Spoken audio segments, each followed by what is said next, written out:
Hey everybody, this video is for anybody who's had an L5-S1 disc bulge or slip disc. At the time of me filming this, I couldn't find any real decent videos talking about what really happens and the help you get in the UK. Or that they all seem to be American videos talking about stretches, like the Mackenzie exercise and everything else. But I'm going to tell you my story and what happened to me and what's happening now. So in March of 2015, I was helping a friend, well, a mate of a mate, move house, and I lifted up, or tried to lift up, one end of a sofa and couldn't. Then you just sort of, I thought, oh, I've pulled a muscle in my back. Didn't think anything of it. For about a week, everything was fine. A little bit stiff, but there was no real pain. And then one morning I woke up in the worst back pain I have ever had in my life. And I went to the GP and they told me it was probably a pulled muscle. And within 12 weeks it should be fine. If not, then come back, and just told me to take paracetamol and ibuprofen. That was it. That's all they did. I went back 3 or 4 times in March, beginning of April, end of April, and then it was a weekly occurrence all of 2015 and the first few months of 2016. Now, every time I went back, I was seeing different GPs, because the surgery that I'm at, there's about 6, and I was going back, seeing all these different people saying, you know, I'm crying in pain. I'm sitting in the doctor's surgery, crying in pain. I can't walk. It doesn't matter if I'm sitting down, standing up. Sometimes you'd be able to get yourself in a good position, and you'd be all right for a little while. Then it'd hurt, and they tell me the same thing. It's a pulled muscle. You're overweight. That was another one, and it's a weight thing. You should go swimming. Lose a bit of weight, that'll fix it. Anyway, this was going on and on and on. I had, in the end, they started giving me some cream, like an ibuprofen cream to put on. Didn't do a fucking thing.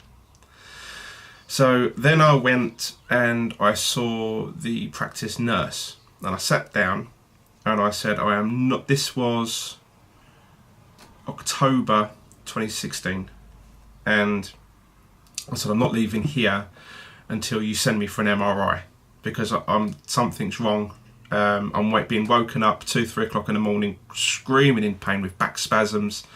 You know, if you've had one, if you've had a disc go, or you think you've got one now, or you've just had one go, you'll know what I mean. It's fucking horrible. It's evil. And I said, I'm not leaving until you send me for an MRI, or I'm going to sue the surgery for medical negligence. So straight away she got up, went and saw a GP, and they asked me to go from her room down into his, and we sat down, and he said, okay, well, we'll send you for an MRI. Now the MRI came through in January, so this was October. Now I've already had a year. So from March 2015, okay, the first actual bit of help within reason was January 2017, and I had the MRI, and they said it would take 6 weeks to get the results back. So I thought, all right. The day that I had my appointment to see a consultant to get the test results, they happened to be on strike. There was a doctor's strike. So the person who I was actually met, because you very, very rarely will you see a consultant for a back. You'll see the consultant's assistant or some other bullshit. But she was on strike. So luckily, I phoned them up, kicked right off, said I want my results, and they fit me in with the actual consultant. And he said, showed me on the MRI, you got an L5-S1 disc bulge coming out on the right side, and that's what the pain was. Because it had been left so long, it's done quite a bit of damage with a nerve and everything else, and they just basically gave me a prescription. Now this is like an open one. I can just keep putting in repeats for this, for gabapentin, and I am now, or was on, 900 milligram 3 times a day. Now that's enough for even someone of my size. That's enough to really fuck you up. I was walking around spaced out for the first 3 months. There was no effect at all. It wasn't actually doing anything. That's how bad the disc had got. It was right out, really compressing the nerve, and the 2 discs above it were also a bit iffy. So they sent me for physiotherapy twice, and on the second time I was told that you can just do this at home, there's no point in coming back. And it was the Mackenzie exercises. You should Google that. You should check that out if you've got a bad back. It helps. There was a lot of talk of surgery and everything else, and I had an epidural. If you've had one, yeah, you'll know the score. I had one of those in, when was that? That was in April 2017. And it's literally basically on the crack of your ass. It's a long needle, and they put it in. And I was laying there, and they pump in 2 of these little tubes of water. One of them is like a saltwater solution with like a steroid, and it feels like somebody is physically standing on your lower back and on your arse cheeks. It's that unbelievable pressure and pain. If you've had kids, or if somebody, and they climb up you with their elbows, and it's in your leg or it's in your, it really, really hurts. That's what it was like. So I suffered that. That didn't work. Constant phone calls to the consultant. This time I'm going to the consultant directly, because the GP surgery, shit, they're just not doing anything at all. So constantly going back to them, and then they agreed I would do an epidural under X-ray. Now, this is a completely different ball game. The videos that I watched on YouTube about this are bollocks. Absolute fucking bollocks. I went in absolutely shitting myself after watching these fucking videos, right? I turned up, my actual injection was supposed to be at 3 o'clock, I think it was, about to get there for 1 for prepping.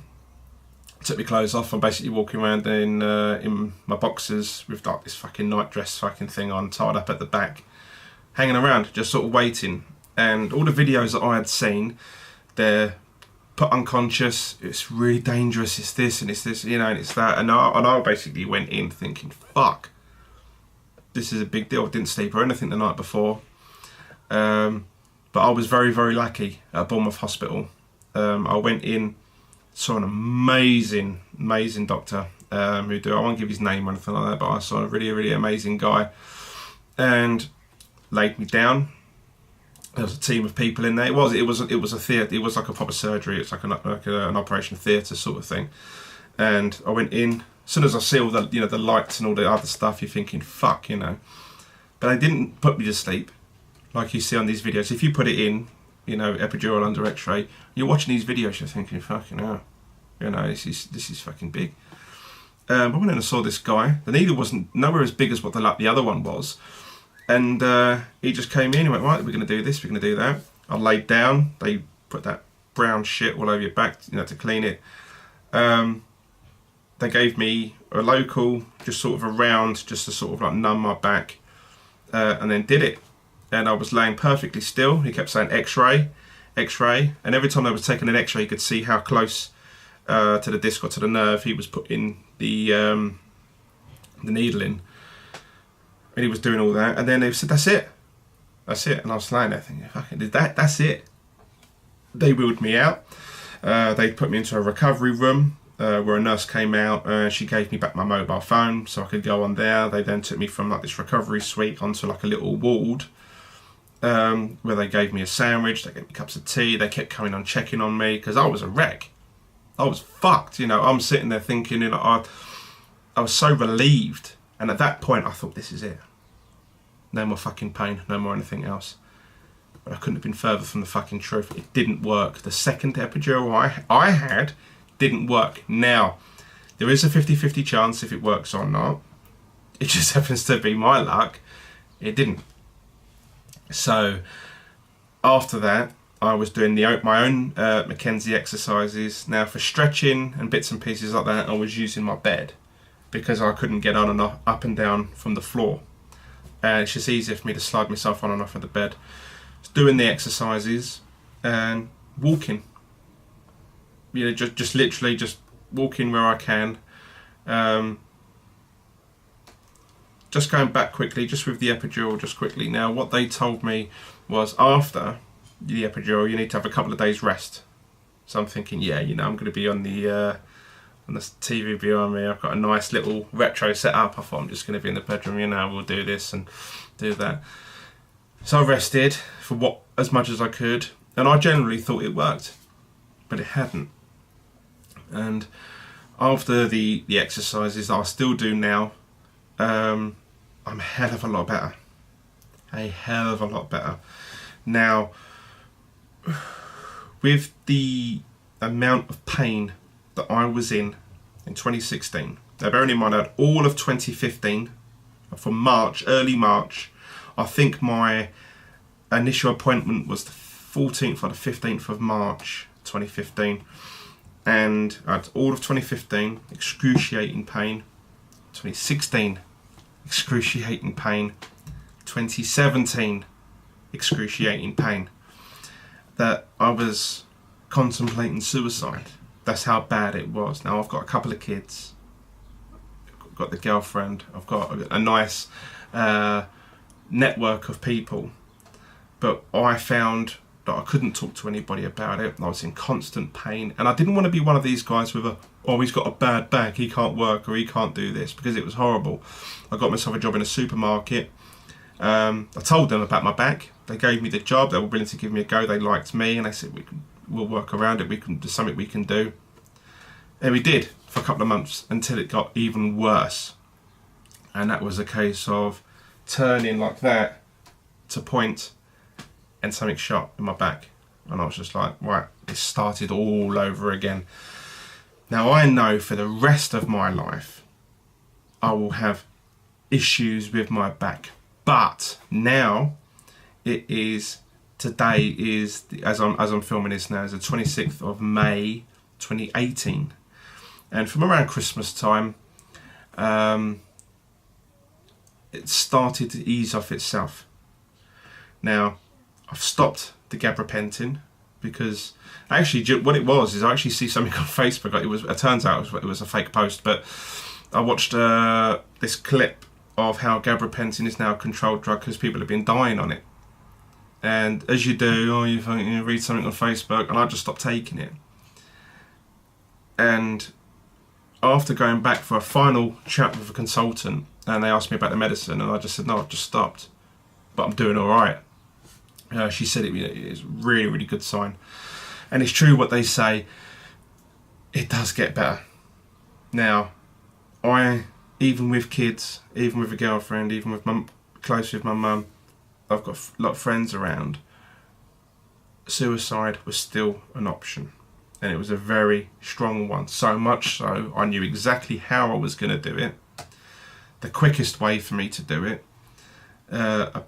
You work out how much pain you're sort of going to be in. If you're going to fuck it up, and if you're going to start throwing up everywhere, and then have even worse fucking damage to the insides. Plotted everything out. And it's these weird things when you find yourself on the internet and you're having to delete history, your internet history, not because of porn or anything like that, but you're having to delete it because you're on suicide forums, and you even with the kids, you don't think, you're not mentally able to think at the time about them. And I was just thinking at the time, this is it, I'm going to be pain free, you know,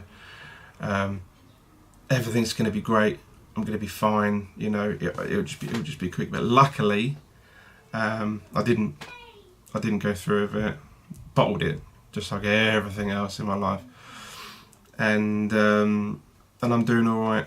I'm walking pretty much pain free. The bed that we got is I found that the mattress we had was an orthopedic one, and it just made it worse. And since we've changed mattresses, we saved up, and we've got a 1400 pocket spring memory foam mattress. Everything's silent night. The mattress is silent night. The bed itself is silent night. The pillows, the quilt, everything's silent night. I just, fuck it, we're just going to stick it all this stuff. I've always liked it ever since I was a little kid in the 80s, watching the bird and the hippo on the bed and everything else. I've liked, that's the beds that I've always wanted. Now we got it, and since we got a new bed, it's really fucking helped. So flipping a mattress and all this shit, it wasn't working for me. Sciatica, which I should have brought that in before. I had this pain. It started easing off in my back, and I had a constant horrible muscular pain in my right arse cheek. And that was fucking horrible, because it's like leg day in the gym or anything like that. Trying to get on and off the toilet is bullshit. Fucking hell, you know. I nearly pulled we've got like a heated towel rack in the bathroom, which is supposed to be right by the toilet. I nearly pulled it off the wall trying to get up. And that was horrible. And then the sciatica down the leg, and I had at first a shooting pain down to my knee. It didn't go any further than my knee. From my knee down to my right foot was numb, and it didn't matter where I was laying, whether I was standing up, laying down, sitting down, it was there.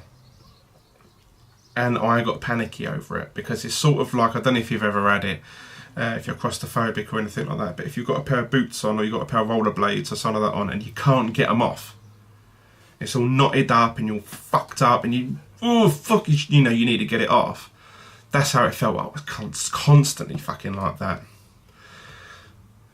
So really what I'm saying in this video is, if you've got a disc out and it's compressed the nerve, the sciatic nerve, and you're in stupid amounts of pain, you need to fight as best as you can. And I mean, this is a fight for survival. I was that close to suicide. It's something that I found hard to talk about to other people. I even find it hard. I've probably said more in this video than I've ever said to any of my other friends.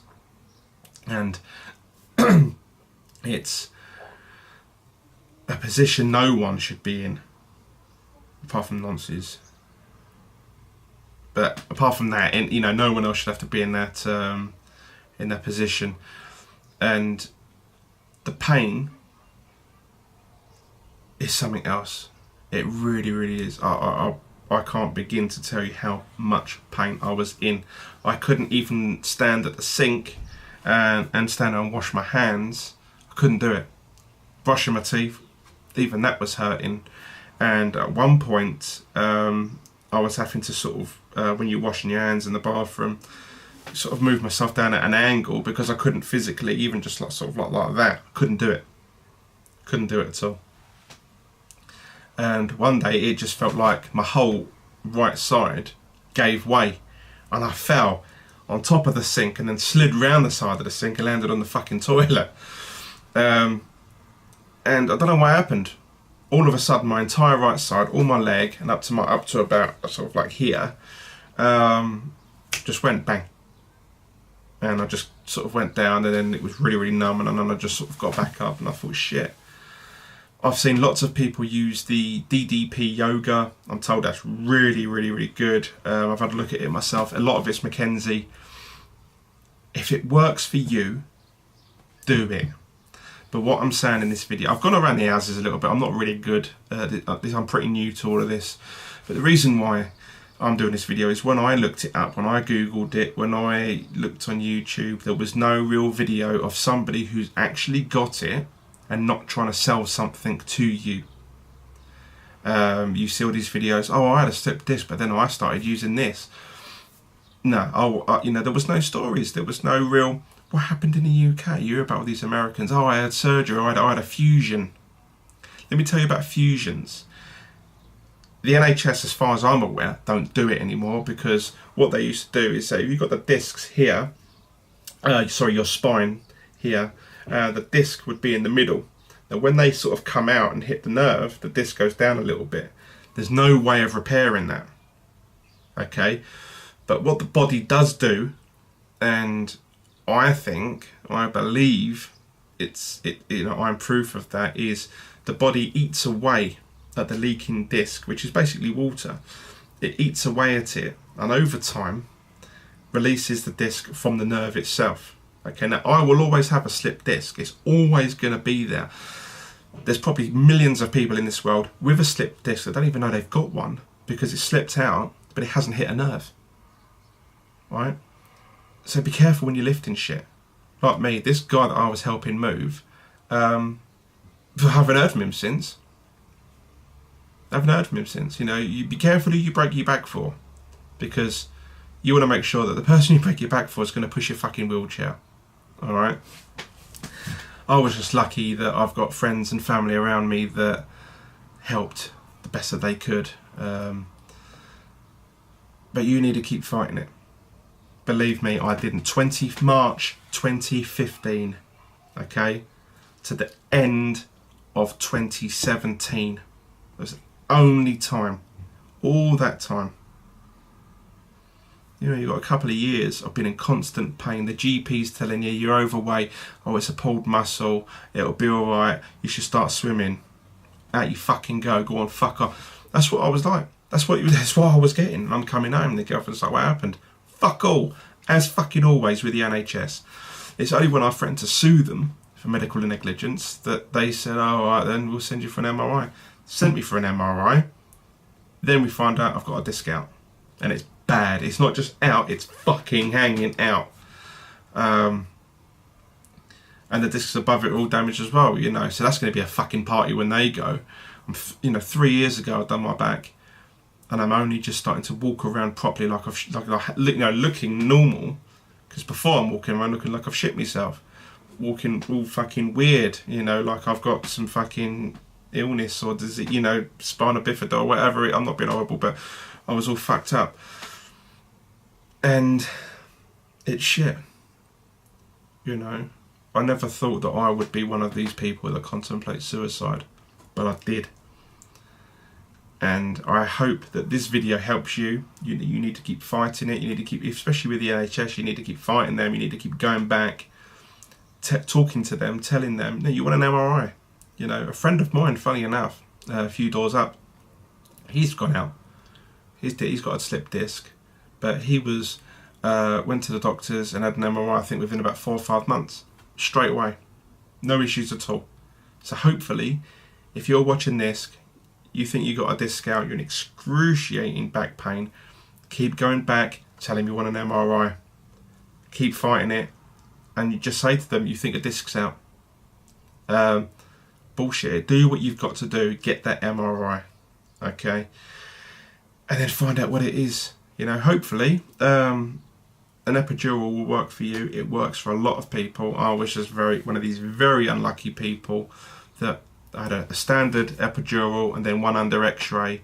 They didn't work for me, which was shit. But you need to keep fighting it, okay? Anyway, thanks for watching. Please, if you like the video, please subscribe.